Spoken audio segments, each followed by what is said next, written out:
The Eastern Indian state, now known as West Bengal, has a very long history.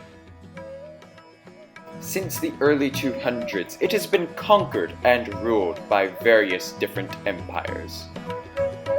Then from the 1200s and onwards, it was ruled by several Muslim leaders.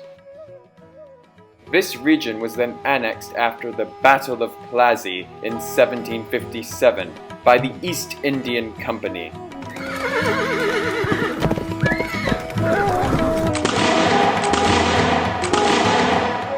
A powerful corporation that commanded an army of around 250,000 men, twice the size of the British Standing Army itself.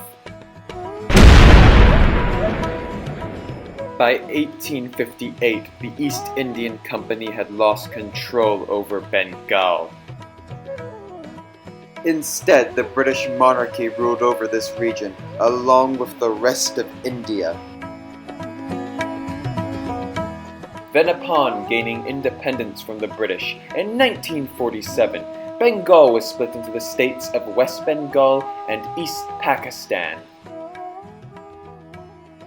The eastern half of it separated from Pakistan in 1971 and formed the country known as Bangladesh.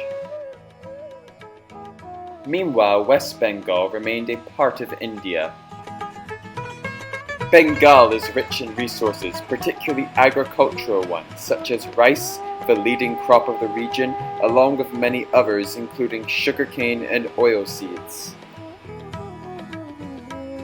Despite making up around only 3% of India's total landmass, it feeds 8% of its enormous population.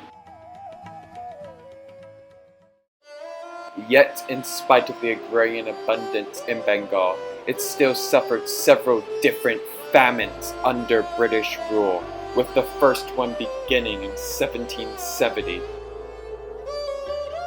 The last one began during the Second World War in 1943.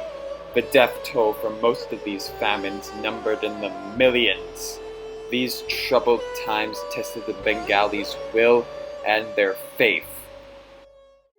Bengal is a place of many religions, including Islam.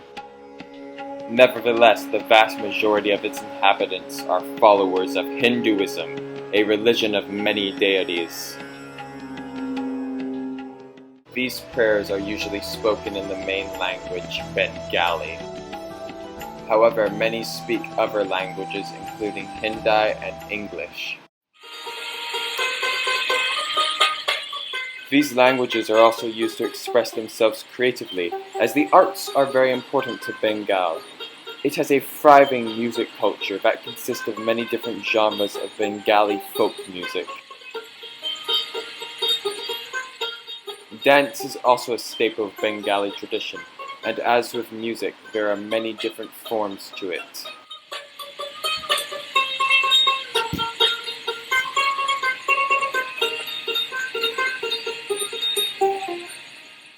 The culture which persisted under Imperial British rule, and has flourished even more since independence, has been transported to many places abroad, including even a tiny little pebble within the Caribbean. This series will explore the extraordinary journey to Barbados that a few Bengalis embarked upon during the 20th century, along with the lives of their descendants thereafter.